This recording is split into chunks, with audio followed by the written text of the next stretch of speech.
2024 Bharatiya Janata party एक निर्णायक वर्ष। राज्य सभापति श्री मनमोहन सामल नेतृत्व में आज भारतीय जनता पार्टी निर्वाचन लड़ुची। आप प्रत्येक गाँव और पुरपल्ली को जीवे जो एवं सहर प्रत्येक गली केन्द्री साई बस्ती चा दुकान पान दुकान और गाँव सहर जेकोसी अंचल को जीवे एथर बीजेपी और बीजेडी भितर कड़ा टक्कर होगा जाऊँगी। लोक मानकर जो आस्था अच्छी भारतीय जनता पार्टी उपरे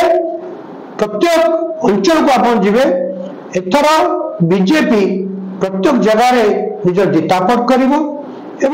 सभापति जो मार्गदर्शक थिला जे एथर बीजेपी संपूर्ण 147 निर्वाचन लड़ब 24 वर्षर विजयी सरकार को हटे भारतीय जनता पार्टी प्रथम निज दम्रे 1/3 जीति निज ओडिशा सरकार कर मनमोहन सामल नेतृत्व में ये गोटे ओडिशा गोटे परिवर्तन नारा बसी से नारा को प्रत्येक भारतीय जनता पार्टी ताको आह्वान रूप नहीं कर्मी भीतर जोश बढ़ी जाए निर्वाचन विगत 24 वर्ष भितर केबे भी देखा जाए चलित वर्ष बीजेपी समस्त कार्यकर्ता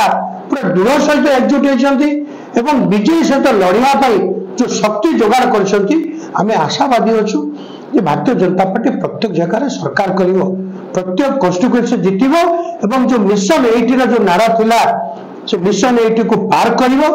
निज दमे सरकार कर गोटे आप पाखे रखी गोटे कथा कांग्रेस अस्तित्व रखी ना संपूर्ण आप देखिए 147 सीट्रे कांग्रेस स्थिति दहनीय स्थिति से निज को आत्मसमीक्षा करने कथा स्थिति कौन सी कैंडिडेट पाऊना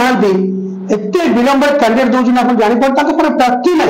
से अनेक बसते कौटे बीजेपी किए छाड़ बीजेपी कांग्रेस लड़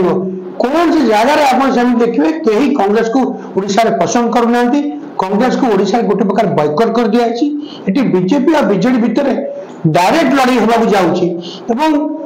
चलित वर्ष आप देखिए संपूर्ण ओडिशामय भारतीय जनता पार्टी बर्तमान संपूर्ण घेरी सारे संपूर्ण ओडिशा को आप चाहे मालकानगिरी देखिए पारादीप देखिए चाहे भोगराटू नहीं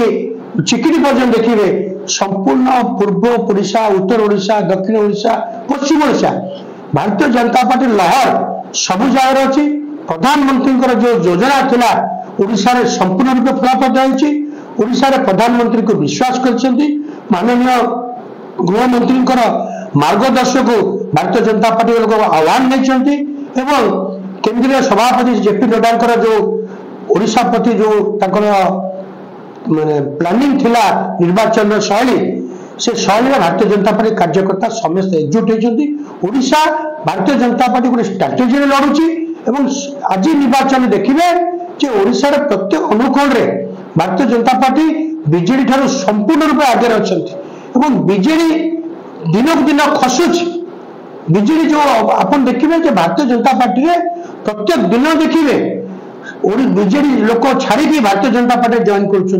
कांग्रेस भेटरान लीडर छाड़ी भारतीय जनता पार्टी जॉइन कर प्रमाणित होची बीजेडी और कांग्रेस दिनक दिन खसी खसी गलानी बीजेडी जो रखी जो आशा रखी से सरकार करेंगे स्थिति बर्तमान ओडिशा रे नहीं मोदी हावा मोदी लहर और सुनामी संपूर्ण ओडिशामय हो सारे बीजेपी कार्यकर्ता संपूर्ण एकजुट हो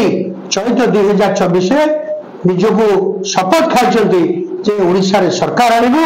ओडिशा रे एवं केंद्र रे जो डबल इंजिन सरकार एवं एनडीए 400 पार और बीजेपी 370 ये जो नारा थिला चलित वर्ष बीजेपी 370 में 400 पार कर ओडिशा रे 1/3 मिली सरकार कर नारा भारतीय जनता पार्टी प्रत्येक कार्यकर्ता और निजक आह्वान रूप नहीं ओडिशार 4.5 कोटी जनसाधारण आपको ग्रहण कर स्वीकार कर बीजेपी ओडिशा रे सरकार कर।